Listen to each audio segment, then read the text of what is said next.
Here we go. Good evening, Augustonians. Welcome back to Lit Friday. If you're new to our digital program, we feature writers, artists, and thinkers from the African diaspora on the final Friday of every month for conversation. And you can check out our archive playlist on YouTube. So you can see some of our earliest guests like Vanessa German and Yona Harvey. And if you missed this, you can also catch up with this guest that we have tonight, who's Roger Reeves. We're very, very happy to have with us. Thank you so much for being on Lit Friday. Thank you for having me. My name's Jessica Lene. I'm the literary curator at the August Wilson African American Cultural Center and host of Lit Friday.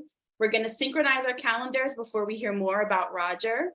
You don't want to miss our upcoming events for the month of October, especially. On October 7th, we have Hip Hop Camp featuring a workshop on street art graffiti. On October 16th, you're getting an extra Lit Friday where we collaborate with the Royal Conservatoire of Scotland and an organization called Glasgow Life to celebrate Black History Month in Scotland with a live performance of excerpts by Wally Jamal from How I Learned What I Learned by August Wilson and a conversation about Atlantic Black history through the lens of Wilson's works. On October 25th, Broadway veteran Jeremy McQueen will bring his Emmy award-winning collaborative, The Black Iris Project, to Pittsburgh for a one-night-only performance of Wild, a groundbreaking ballet amplifying voices impacted by the juvenile justice system. The Black Bottom Film Festival is from October 27th to October 29th. And finally, on October 27th, Lit Friday welcomes Nana Kwame Ajay Brenya for a discussion of his latest novel, Chain Gang All-Stars. And again, we're with Roger Reeves, and we have the privilege of hearing him read from his latest poetry collection called Best Barbarian. So strap in, get attentive. It's a beautiful read. I quite enjoyed the book myself. And you can take it away when you're ready, Roger. Thank you for having me. And I'll just read a few poems. You know, you always got to get a few poems in the air. The first poem I'll read is called Grendel. All lions must lean into something other than a roar.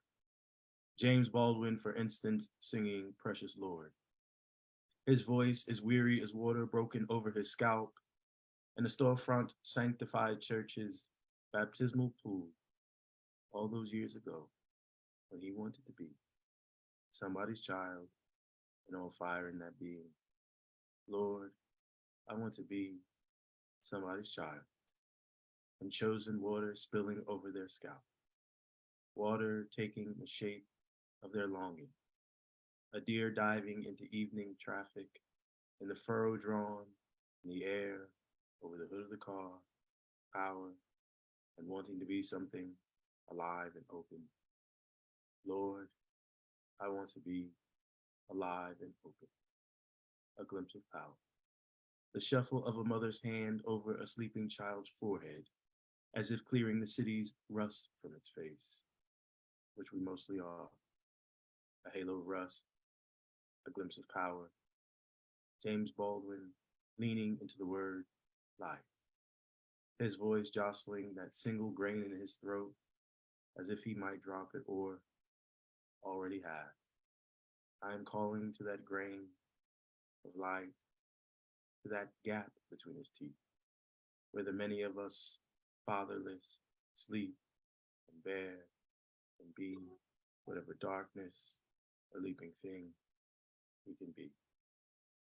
In James Baldwin's mouth, my difficult beauty, my weak and worn, my future as any number of angels, which is not unlike the beast Grendel, coming out of the wild heaven into the hills and halls of the mead house at the harpist's call, with absolute prophecy in his breast and a desire for mercy, for a friend, an end to drifting and loneliness.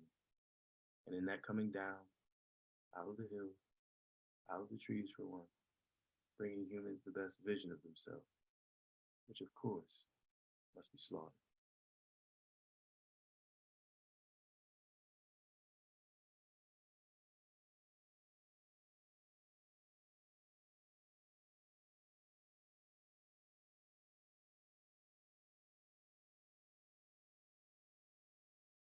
After death. To get the light and dead coming through the window without distinguishing one from the other is the day with and without its mastery. Stumbling upon a dead deer in a neighbor's field, knowing it was left there for you, not as muse, but as memory dropped, broken off. Death no longer concerned with this beast that once covered a field with the white breath of its longing, because the animal is beyond death, and death has no interest in what is beyond it. So now it's off to stare at the barely standing there, drunk, swaying beneath two sighs, hanging on two boards above his raised eyes. The afternoon drifting into doorways. Death now in a pocket of pines, and the thick hair of a boy who turns a skunk over with a stick, watching the crispness of its intestines steam in the snow. Death touching the boy where it is, he will know it. Beneath the arm, as if raising him up with his common understanding. Desire is everywhere in this field, even in me who is not in this field.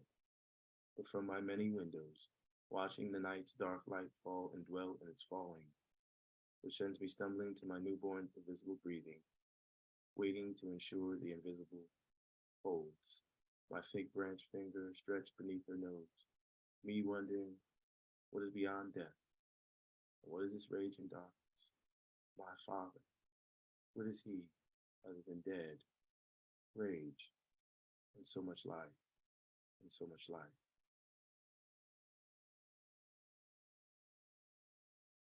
After the funeral, a white cat has come to sit on the backside of slaughter, to sit on a white bull bearing a necklace of pomegranates. The cat has come not as any witness to a crucifixion or a coronation, not as angel or symbol of some comfort creature, some benign break in the dying, but as human wish, as distraction from suffering. My human wish, to keep my father's schizophrenia in his casket, to keep that below the earth, one from another, now and forever, in season and out, from mountain to mountain, in the trees and after. Amen.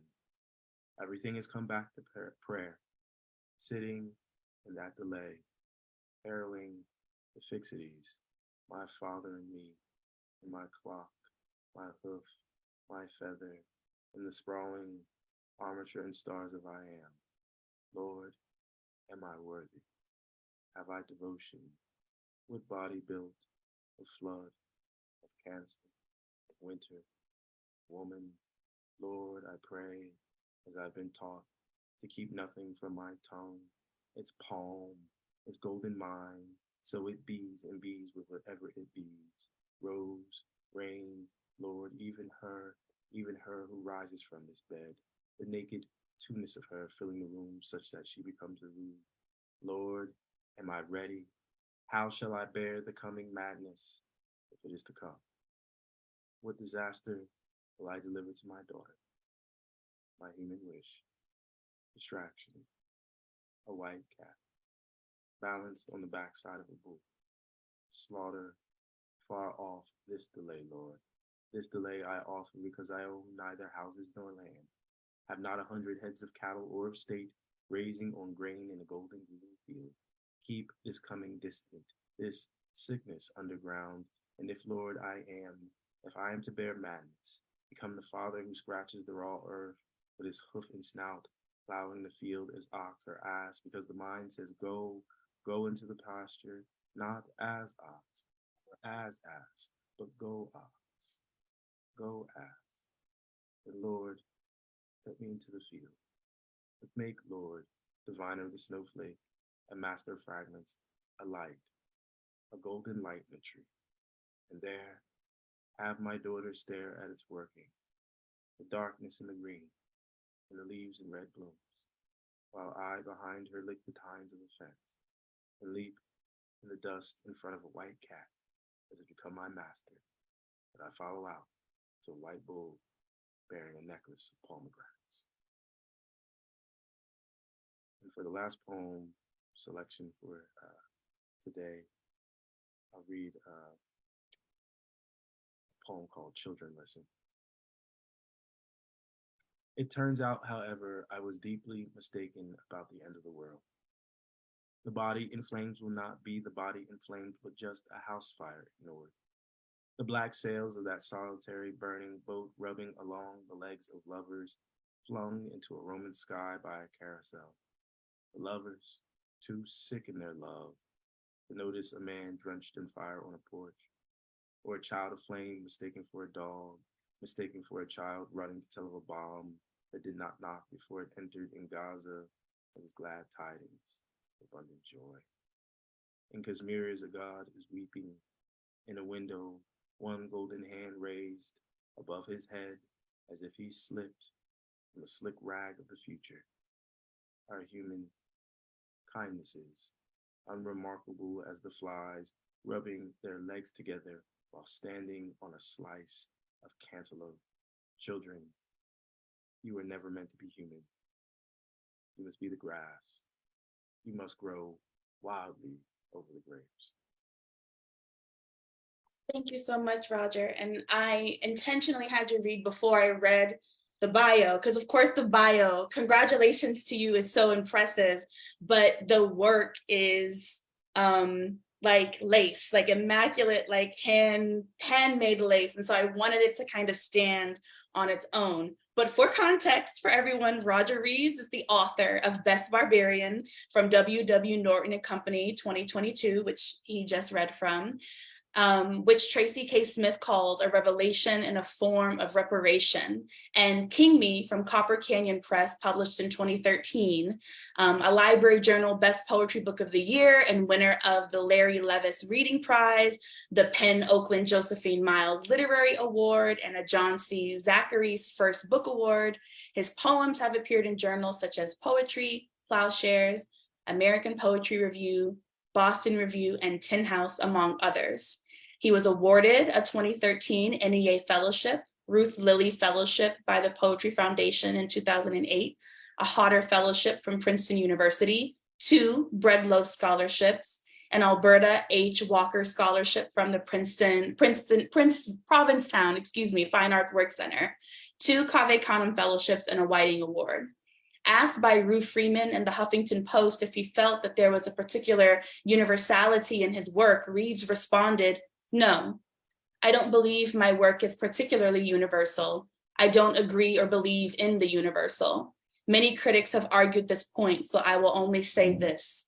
Often, when we use the term universal, we secretly, and not so secretly, mean white and white cultural epistemes. That's why I resist the term." He earned a BA in English from Morehouse College, an MA in English from Texas A&M University, an MFA from the James A. Michener Center for Creative Writing at the University of Texas at Austin, and a PhD from the University of Texas at Austin as well. He is currently a fellow at the Harvard Radcliffe Institute and an associate professor of English and creative writing at the University of Texas, Austin. My first question is about the quote from the bio. And reading the notes, reading your work, reading your essays, research and deep and broad reading seem to be like staples of part of like the intellectual athleticism that you bring to the human moments that you discussed.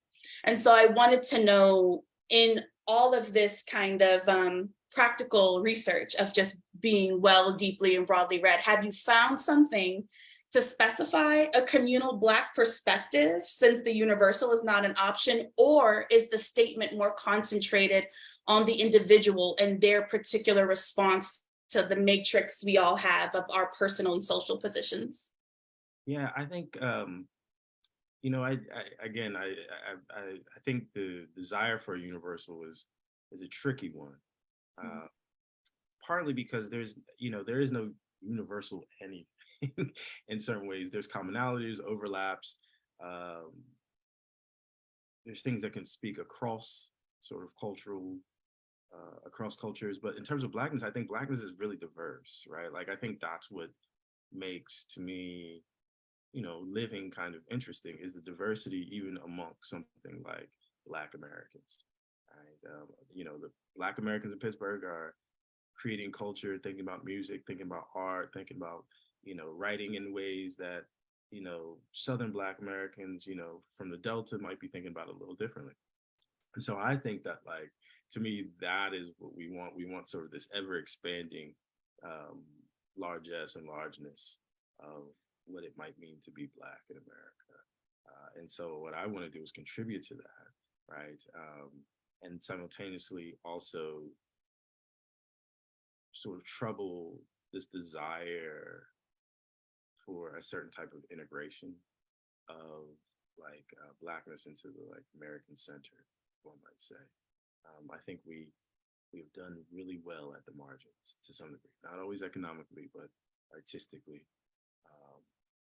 And the reason we're at the margins is because we were brought to the margins, right? We have to remember, what keeps us at the margins too. And so, yeah, I think I'm interested in a very expansive largeness to how we're thinking about Blackness and Black people and Black culture and what we mean by that. And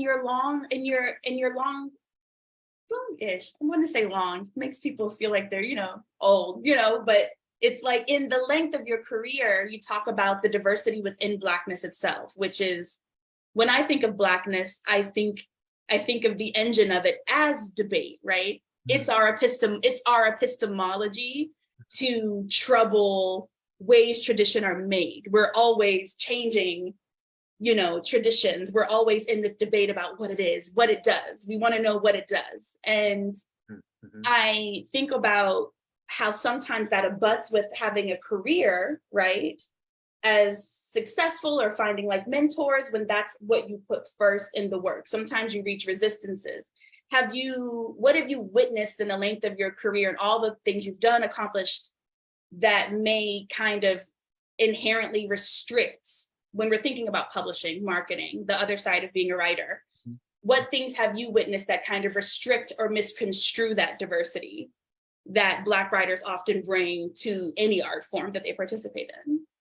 Well, it's funny. I could give you the like broad answer, which is also a very specific answer, which is capitalism, right? That's the thing that is always, it's seriously, historically, if we think about like, capitalism is honed through colonialism, right? And then the ladder of imperialism and the extraction of resources, particularly from Black people, whether it comes from the extraction of resources from Africa or the literal extraction of the people, right? So what is the thing that is always sort of at the root to misconstrue, mishear, misread, misunderstand, and limit Blackness is obviously the ways in which we try to fold these things in. And when I say we, I do think we Black people participate in capitalism in many ways. The way which we're trying to make ourselves legible to, certain ideas of market. And so I think, for instance, our pain, right, is very marketable. And I don't mean that we shouldn't write about pain. We shouldn't write about our historic pain or political pain or even personal, what we go through, right? As people with families and fathers and mothers and lovers. But there's a certain type of way the pain Black body is what we want, right? And it's consumed, right? So I think another way to think about Blackness is there was this book, I think it was called The Delectable Negro. Absolutely, Vincent Woodard, yes. Right, and so I think about this idea of consumption in the way in which, so one of the things I think is interesting is the ways in which we resist consumption and resist this consuming culture, which is, it's really funny because, I think like when you were talking about the debate of like that's innate in Black communities, not innate, but part of the way in which Blackness brings about its traditions and troubles its traditions. I kept thinking about the blues and I kept thinking about jazz, and so it's interesting that when we think of debate, because I would maybe use another word, which is to study together. Right? Like, think about like the jazz band, right? If we think about the way in which we do sort of sociality, or some people call and response, right? I don't know if that's debate as much as it's studying together. It might look like disagreement, but there's a way in which to study with someone is sometimes to disagree with them. To be in community with them is to disagree at times. However, we do it out of love, right? We do it out of a sense of let's move us forward, right? And there's an ethic to that. So one of the things, so when you ask like like I kind of believe this, right? Like I don't think like Blackness is the issue, right? Like I'm it's never gonna slow me down. You know what I mean? Right. I love it, right? But it may take some people time to catch up, right? Like, I always think about one of the things I think about, and I've been thinking about greatly, is James Baldwin. And I think we think about him as a lion in the field and him as this like as someone who like really sort of made tracks for us to follow. And we have to remember that James Baldwin never won a major literary award in his whole life, right? He, eventually was crowned by France, like he was entered into their legion of, sort of honor. But I just think like we have to really think about that. Like it took people years for them to catch up to Baldwin's work. And I know that's really difficult. Like we don't want that. No one wants to be like not feeling recognized or not feeling heard, because we don't write not to be heard. We don't write not to be read. And so, but I think about Baldwin enduring that, and I know there are times when he was troubled by it, right?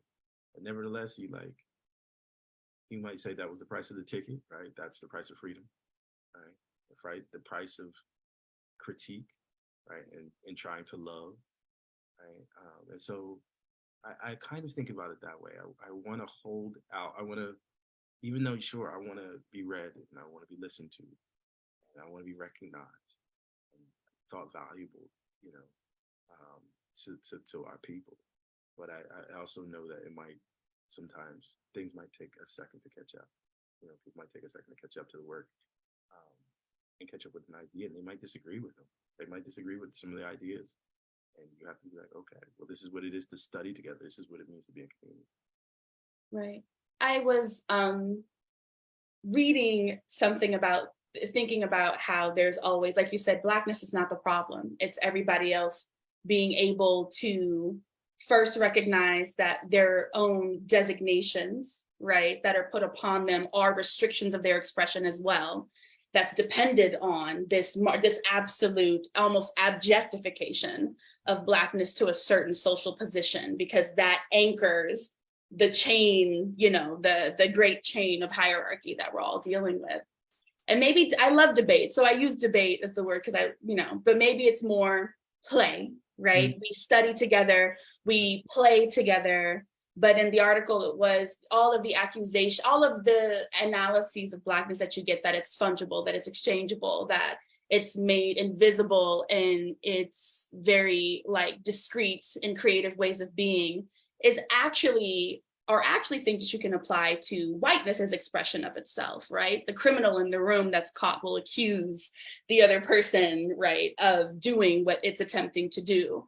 And so instead of always approaching Blackness as the thing to be broken down and analyzed, it's to understand its relationship to other forms of identity, and like the restrictedness, the extreme restrictedness of whiteness and white expression, what they actually have access to amongst themselves, which we're often not always privy to, which is why there's not that understanding to understand, oh, this is pretty bad, right, for everybody. And we have to understand how that brutality amongst that community, right, is jaded by refocusing violence against someone else as a performance to hide oneself, to create this commotion that hides, right, something. But I'm gonna, sorry, yeah. Please go ahead. No, I'm listening. I'm ready. No, I think we also have to be careful about how much, one of the things I love about like a poet like Terrence Hayes, I think about this Spades poem he has, and everybody loves the Spades poem, but one of the things I think he does so well is I realize is he's always in praise of stuff we do with each other, the way in which we might gather with each other, and the way in which we have gathered ourselves. And so I think sometimes what I'm interested is when we're talking to each other, that's when we're kind of at our best, right? Like that's what the jazz band does, right? Like it's like we will make a society of those that want to sort of think about sound this way, and we're going to play together, right? And you can listen, right? And we invite you to listen, but we're not necessarily trying to always be legible in these ways, right? And so I'm really thinking about how we can sort of be looking and talking to each other. Mhm. Like it's the way Toni Morrison always sort of writes about Black people very centrically and the ways in which they're interacting with each other, right?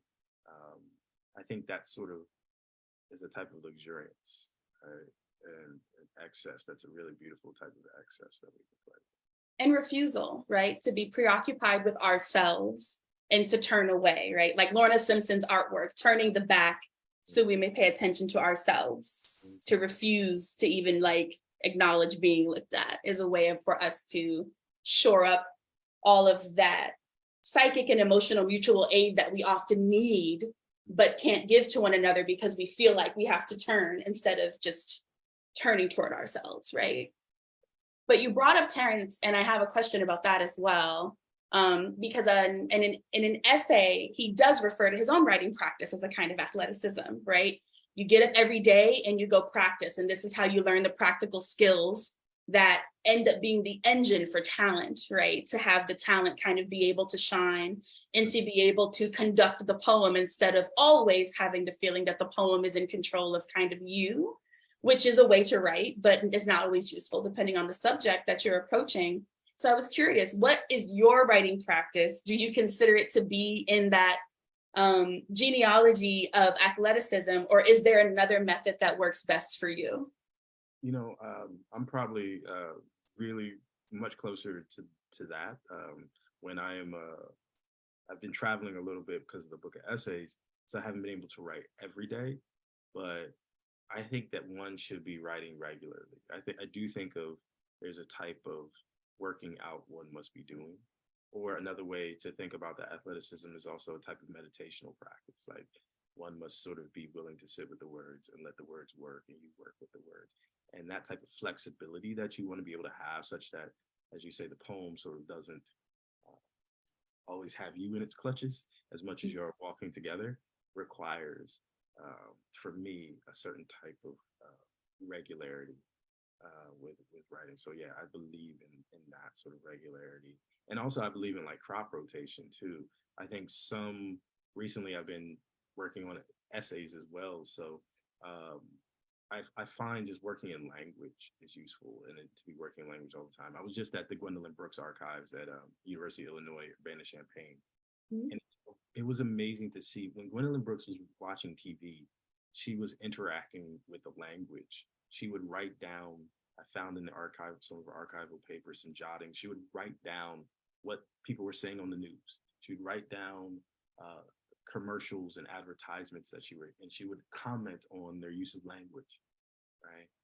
She would write down if Jesse Jackson said something she disagreed with, and she would constantly be interacting with sort of the world around her. And so I think that's what the poetic practice is, and writing practice is really interacting with the world around you and thinking about it. And writing is a type of thinking.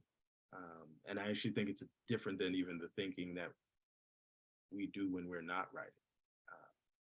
And so, yeah, I believe in that sort of athleticism, that sort of devotion is another way of thinking about being devoted to the form, to the writing, and to the thinking that comes about it. You mentioned the book of essays and Dark Days, Fugitive Essays. Everybody go run and tell that, go get it. So I wanted to know about your experience with learning, right? Like, do you learn different things as you cross the two forms? What things have you learned that have changed the other? Have you learned something in poetry that changes your perspective of essays, that has your practice as an essayist transformed how you look at poetry as you do them together? And then in what ways are they connected? Like for you, what does that relationship or lack thereof look like? Yeah, it's funny. I think if I think about like the essay in its like oldest form of the definition, not the academic essay, but like Michel de Montaigne's idea that's kind of like a walkabout, like a mental perambulation that you're kind of walking about your mind and meditating, and you're just trying out sort of what the mind is cycling through, then that reminds me a lot of a poem, right? The lyric poem in particular. Mm-hmm. You know, I think one of the things that is different about the two forms for me is its sense of time. Uh, I think of the poem, particularly if we're writing lyric poems, which most of us are today. We're not interested in actually time itself, but defying a sort of progressive or teleological idea of like time. And so, which makes me think about music, right? Mhm. Music, right? And so, like for me, the thing I always say is my default in poetry is the music, right? If it's musical, then it's probably working. Mhm. And then with the essay, I think I had to find a new thing to trust that I'm still trying to figure that out too. But one of the things I like about the essay where there's overlap is something I've been trying to play with lately is like a speculative essay. Okay. And so I have this essay I've been working on Muhammad Ali dreaming, and to think about like we think of him as athletic as someone always in motion, but maybe like a radical or a way of thinking about Black men that defies the sort of commodification of our labor and our bodies is to actually think of us in solitude, in quiet, in silence, being still. And so I was thinking about Ali sleeping. Would like Muhammad Ali sleeping? What would he dream? Right. And so in this like speculative essay, I actually then think about maybe he might dream of John Coltrane giving an interview that he did. Coltrane gave this interview once where he's on a grocery run, right? And then he's coming back to his house and you can hear his kids in the background playing. Or Mingus talking about potty training his cat. Exactly. To me, that's a really right, like, or Mike Tyson taking care of his pigeons, or I think about DMX and Fresh Off the Boat, that comedy show where he's taking care of orchids. Mm. So Black men in domestic spaces, right? So I've been thinking about how the essay allows for like a speculative sort of wandering. And I think that overlaps with the poem. But what I also like about the essay is that it sort of it allows you to play with progress and play like I think moving through like a tour of a plantation through an essay. An essay provides a really good form to think about like something like touring or something like moving through a house, right? Mm. And sort of what the house is individually in each room, and then sort of or what a plantation is, and then moving outward to think about it, sort of what do all these pieces add up to. So yeah, I think there's things I'm still learning, but one of the things I'm trying to sort of really embrace that I love about the essay is one doesn't have to get it right. Yes. Right? One just has to try. Yes. Just to try out a thought. I think I'm more interested in that than sort of when we think of the essay that has an argument, it proves its argument. Essays that's cool, but that feels as if one doesn't discover much. The writer doesn't discover much. The reader might, but I always think that when I'm discovering with my reader, that's when a piece of art is most alive. No, that's a great, write that down. Put it on your refrigerator the next time you're working on your second book of essays, right? So you mentioned James Baldwin, as we know, an essayist. Who else have you been reading to help you go into this kind of new form that you were thinking of what it means to like your voice, right? Your cadence of voice as a writer. Ralph Ellison to me is another like there's the Little Man at the Cheat Hall Station. This is a great essay. I mean, like he was a great essayist. Mm-hmm. So I was reading him over and over again. I was reading Toni Morrison's essays quite a bit. Trying to think of who else. Oh, I was reading Hortense Spillers as well. I really loved. She's a theorist, critic, but Hortense Spillers really sort of influenced my desire to really think about like sort of, we might say, the long ongoing catastrophe of Blackness in America, right? Mm-hmm. Sadia Hartman is another beautiful essayist. Trying to think of who else. I'm not by my bookshelf, so I can't like turn around and be like, oh, here's the essayist.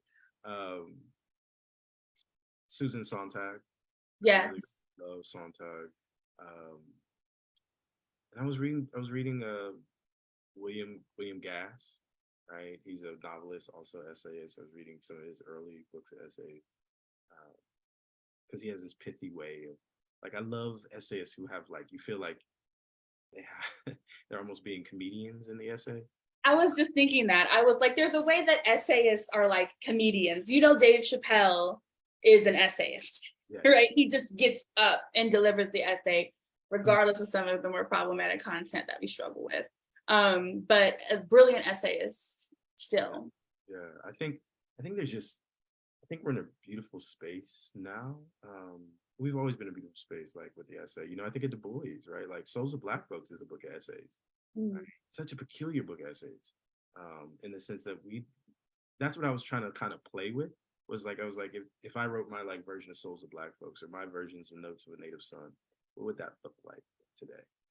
So yeah, those are some of the people I bring in the room. I'm sure there's many others I'm not thinking about that I would be like, oh, I wish I would have said it. This essay. So you keep mentioning music, so I think I know what your answer to this question might be. But outside of literature and maybe music, who are or what art objects or their creators are constantly at your desk with you? Like, do you have a recurring painting that haunts you whenever you're writing? Is there a book of fiction that you're constantly just impulsively thinking about? Like, what are those things in the world that when you sit down, you almost just can never like get them out of the index of your head? Yeah, that's a great question. Alice Coltrane is always near me. I'm always thinking about the way in which she particularly can like you always hear the blues in whatever she's playing, even if it's influenced by an Indian raga or some other sort of form that she's playing with, right? Like even if it's a meditational thing she's doing, like I always just hear the blues when I hear it. So she's a musician that's always with me in terms of a piece of art or a visual.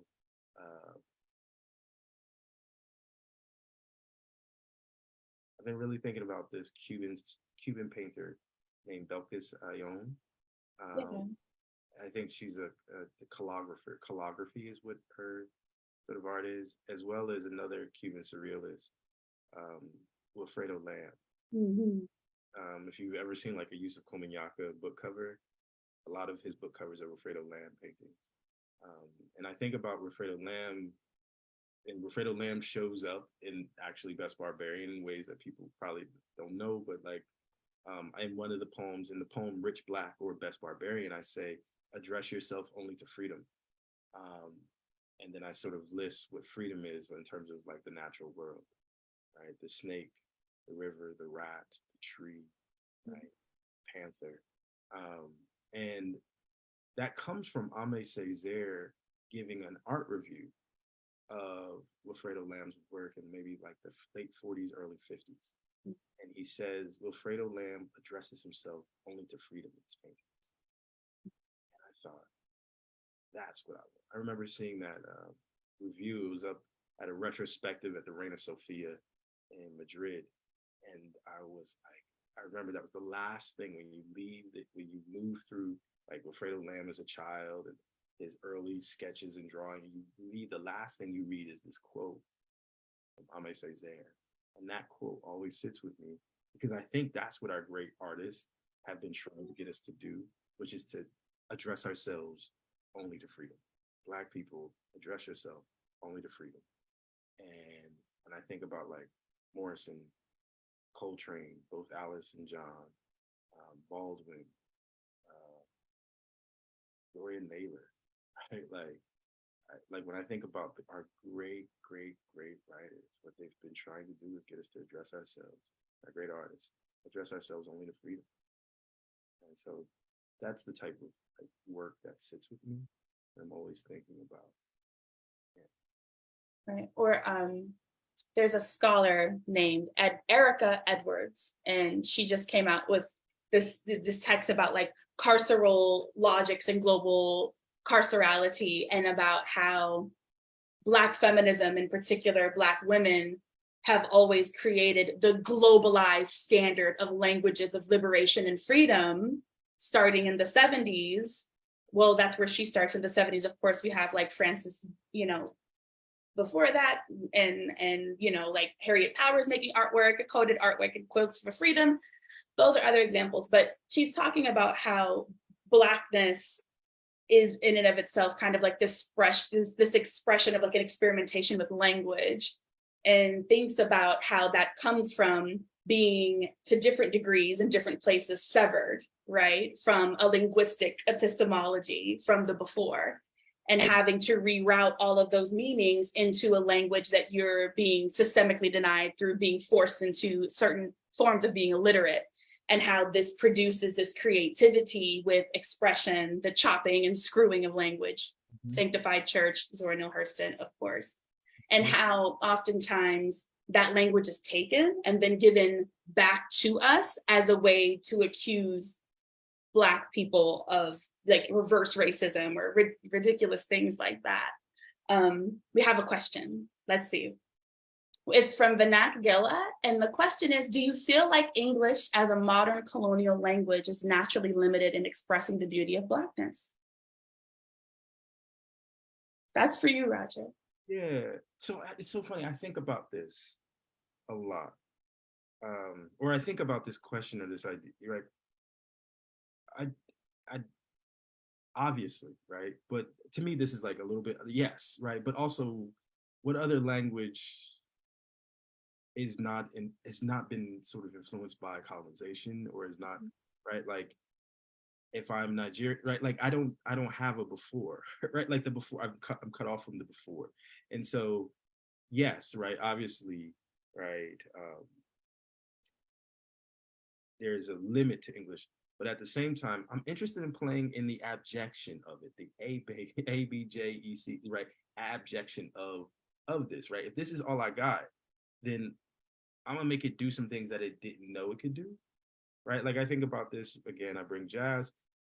They're not playing African instruments on jazz, until we got Sun Ra inventing his own instruments and his, right? We really just have Black people playing European instruments and making them do things and sound in ways that, and sort of, we created a language, right?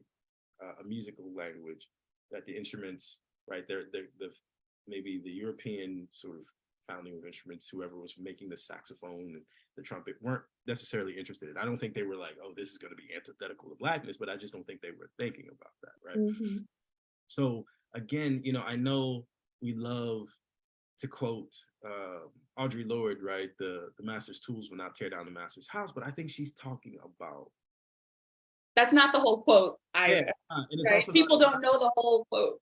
And they don't know the context of the quote, which was, she was at a feminist conference and she was looking at the way in which all these white feminists had come around to have this conference, and they weren't inviting women of color. There were like 2 of them at this conference, right? And she's saying that there's a way in which they're reinscribing the exclusionary practices that they're trying to undo, right? And I think people have taken that to mean, oh, the master's tools are like opera or like language, and I'm like, I don't know. Tools don't know their masters to some degree, right? Like a hammer in my hand is going to be different than a hammer in someone else's hand, right? And so, I agree that, like, yes, English has been used as a form of colonization, particularly I think all over the world, right? Without a doubt, that's not, but like that's what we got. So what we gonna make, right? And I'm not, I just think we can do I think people have done some really interesting things with it already, some really radical things with it. And we can continue to do so. So that's the Mullen. Yeah, Harriet Mullen, come on. Absolutely. And Venkat Gela also shared, in Sanskrit, Krishna means Black. That's God. Okay. So we can also talk to Robin Cost Lewis and her research into Sanskrit, and also her ruminations thinking about like the connection between like the conceptual cosmic, right, thinking of Blackness and all of its meanings, what it's been socialized to be, and thinking about like this kind of pre-colonial conceptualization of Blackness to a degree, right? Geographic determinism in the classical antiquity did paint stereotypes of Africans, like Blackness especially. So it's not new, but not like it is today, of course. And so I also love, one of my favorite books is The Divine Comedy. Purgatorio is my favorite book. Because the psychology and the personality of the characters is so kind of like, it's like ratchet to me, and I I love what, like, how they're like, oh, you know, they're so upset. Purgatory's ratchet.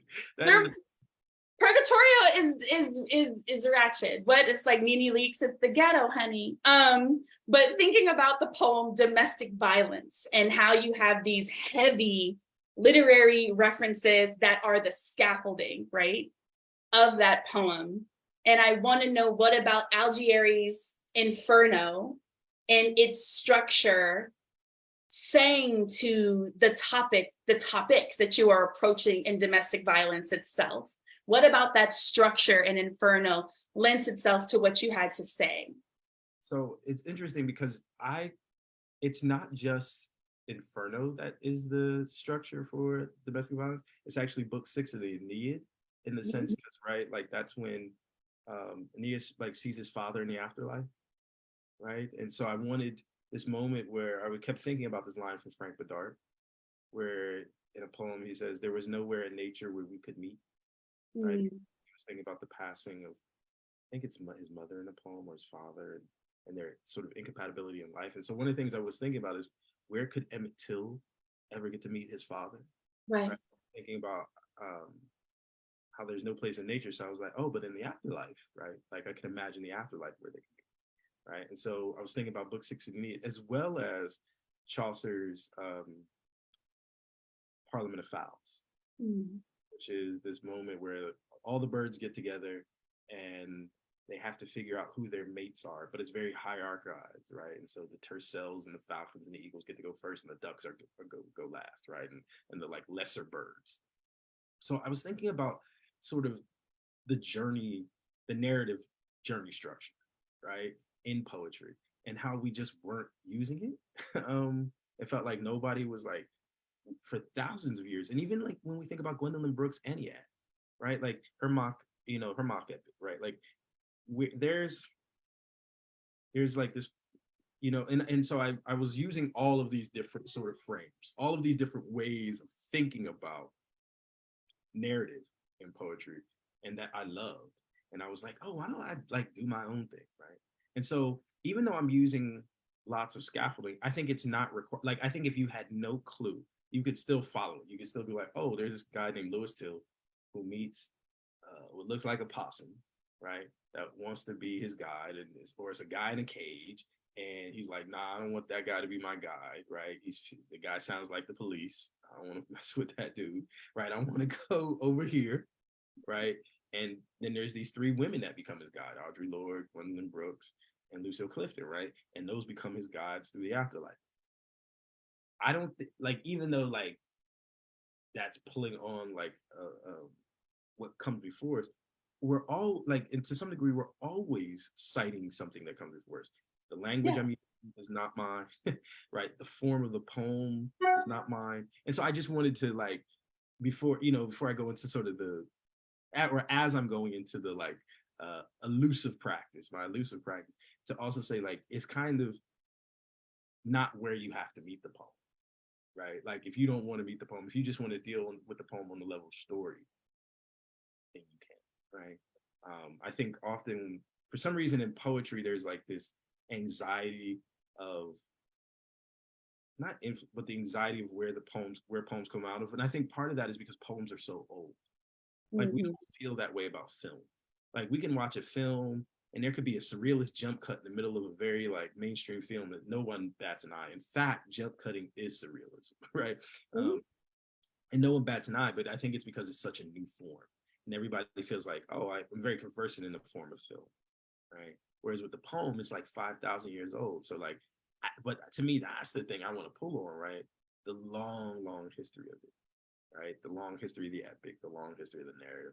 Poem I came to read that basically narrative poems, particularly like the epic, had the space of political possibility and critique. Yeah, right? absolutely. I want to use narrative poetry to really think about the state, right? So when I'm thinking about the afterlife, right, it's thinking about America, right? And there's a way in which I can decenter, but through the line break, through thinking of putting America or putting sort of contemporary situations in something like an afterlife where we see it differently, right? So we sort of defamiliarize it. And so that's what I think the poem, particularly that's why I use all those different sort of forms, is to take all these forms and sort of make our current narrative seem strange to us so that we can really see them. And pay attention. The other thing about domestic violence, now that you've mentioned and addressed to the state, right? And you mentioned the Aeneid, like Virgil wrote the Aeneid for Julius Caesar, right? It was an epic poem that was meant to be one of the foundational texts to Julius Caesar's reign, and also connect him to like a celestial ancestor to kind of justify his rule. So the Aeneid is a political text, and then connects Rome back to Greece through doing almost a copy and paste of the storyline of the Odyssey.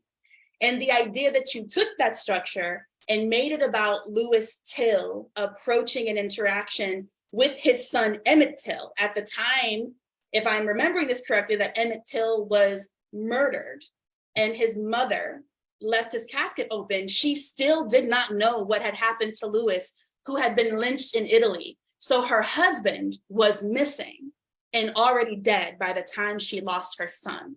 So seeing the political commentary continuing, because if you read Inferno, Dante Alighieri is like literally just burning usurers alive. Every person he named in Inferno was like a relative of a Medici, someone in the church who, commissioned a huge painting to erase their sins. He's making a political commentary. So the marrying of those things for me was, I very much enjoyed it and enjoyed the intermingling of those commentaries across time together. My last 2 or 3 questions are really dedicated to, there's nothing I love more than a beginning writer. And I remember freshly and still sometimes have confusion, right? Because, we're a career-driven, right, capitalism. And so sometimes our initial relationship with poetry is more about how am I going to do this and survive, rather than how am I going to do this in a way that best serves my voice as an artistic practice. And you've had so many different experiences. And so you are a professor. What advice have you given your students that have shown a deep interest in becoming poets when they've asked you for that advice?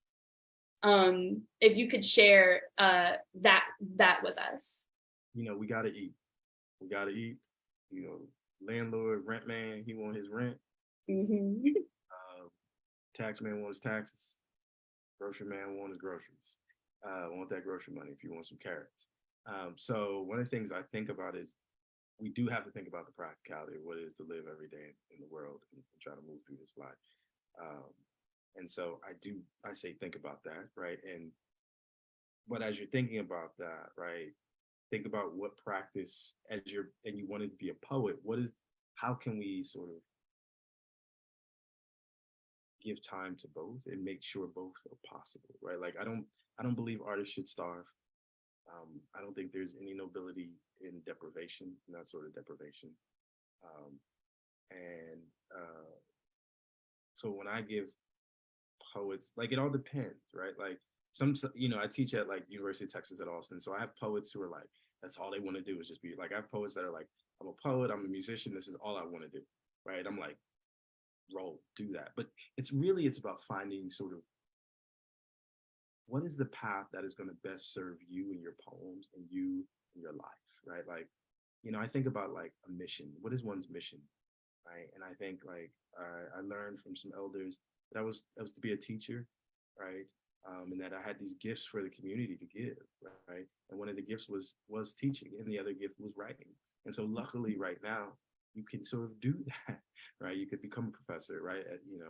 And do that. But someone might have another type of gift and writing. And so they have to figure out ways of manifesting a gift. When I'm talking to students, the most of the thing is I always try to get them to develop a practical practice, right? So like literally this week I had my students journaling, like I had them experimenting with, in the particularly like first year undergrads, first, second year undergrads are like, oh, I think I kind of want to write poetry. How best do you write? Do you write at night? Do you read it being quiet? Do you like a cafe? Do you write? Like figure out where's the place for which the writing sort of pours on for you. And once you know that, then you can sort of figure out how to do the other things. Like for me, when I was in my like early 20s, I didn't mind like not having a bunch of money. I didn't need a bunch of money, right? Like I was like, as long as I could clear rent and eat, I was cool. Right. And so I always did that. I went after things that allowed me to like I lived in places like I didn't do the go to New York thing and try to make it work in New York. Like I that would have been too much hustling. Right. I was like, I'm gonna stay south. It's cheap. When it was cheap to live down south. You know what I mean? They still got paper down there, right? They're still writing communities. And so for me, New York wasn't, that wasn't the answer for me. You have to find sort of what is your way of best being the writer you want to be. I know that seems broad, but I remember Rita Dove. She came to Cave Canem, I think in 2006, when I was there, and she said this thing that really blew my mind, which is she's a night owl, and she likes to stay up to like midnight to write, midnight to 4 a.m. or something like that. And I was like, oh my God, that's the way I am. And she was like, you have to nurture that. You have to know who you are as a writer and nurture that, and then figure out how to make. She's Rita Dove, so she could tell University of Virginia, like, hey, I'm not going to teach classes until after 12 p.m. Right. Like, you know what I mean? But you can work towards, figuring out your life in that ways. But it's like knowing who you are as a writer and just making the other parts of your life serve that, if that's the real, like for me, I try to make parts of my life serve that. So. And then my last question for the evening is, what is something that you learned during your career in writing that is not common knowledge that you think all writers at any stage should know about the craft itself? Like something that you find even like extremely experienced writers tend to miss about the craft in general. That's a good question. That's a really good question. I was like, that's a question I wish I could be like, okay.